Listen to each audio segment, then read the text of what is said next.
டெல்லி ரயில் நிலையத்தில் ரீனா அப்படிங்கிற ஒரு ஆர்பிஎஃப் கான்ஸ்டபிள் அவங்களுடைய ஒரு வயசு தருண் அப்படிங்கிற ஆண் குழந்தையோட காவல் பணியில் ஈடுபட்டிருக்காங்க.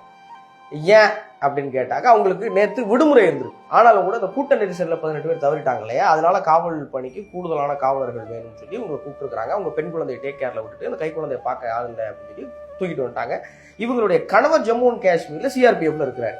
இப்போ இந்த பெண்மணி பற்றி சமூக ஊடகங்களில் வருகிற கருத்துக்களை பார்க்கும்போது நமக்கு ஒரு விஷயம் சொல்லணும். என்ன ஒரு பக்கம் என்ன சொல்றாங்க, இவ்வளவு வன்மையா இவ்வளவு வலிமையோட ஒரு பெண் இருக்கிறத பார்க்குறோம், ரொம்ப ஆச்சரியமா இருக்கு, பெருமையா இருக்குங்கிறாங்க. அவங்க சொல்றாங்க இல்லைங்க இதெல்லாம் என்னோட டெய்லி ரொட்டீன் தாங்க, ஒரு பெரிய விஷயம் இல்லைன்னு சொல்லி அதை வந்து அவங்க பெரிய சாதனையாக கருதவே இல்லை. இன்னொரு பக்கம் இவ்வளவு ஆபத்தான சூழல்ல கைக்குள்ளே தூக்கிட்டு இவங்க ஏன் வந்து நிற்கணும், இவங்களுக்கு வந்து இன்னும் கூடுதல் கவனம் வேணும், பொறுப்பு வேணும், குழந்தைக்கு ஏதாவது ஆயிடுச்சுன்னா அதுக்கு இப்படி நிறைய பேர் வசமாடிட்டு இருக்காங்க.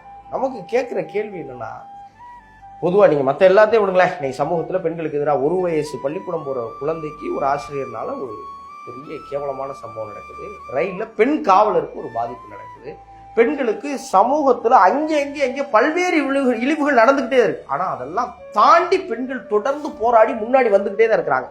அப்படி முன்னாடி வந்து நிற்கும் போது அந்த சமூகம் கல்லை விட்டு எரியுது பாருங்களேன், அதை பார்க்கும்போது நமக்கு மண்டைக்கு ஏறுது. இன்னைக்கு இருக்கிற சூழல்ல பெண்களுக்கு நீங்க கை கொடுத்து மேல தூக்கியெல்லாம் விடவே வேண்டாம். கல்லை விட்டு எரியறதோ காலை வாரி விடுறதையோ தவிர்த்தா மட்டும் போதும். அவங்க ஜெயிச்சு அடிச்சு மேல வந்து நின்றுவாங்க.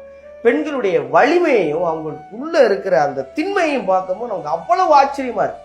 பெண்களை நீங்க கொண்டாடலாம் வேணாம், அவங்கள திண்டாட விடாம பார்த்தீங்க அதுவே போதும். பெண்கள் எப்போதும் தலை சிறந்தவர்கள்ங்கிறத நமக்கு ஒவ்வொரு முறையும் நிரூபிச்சுக்கிட்டே தான் இருக்கிறாங்க.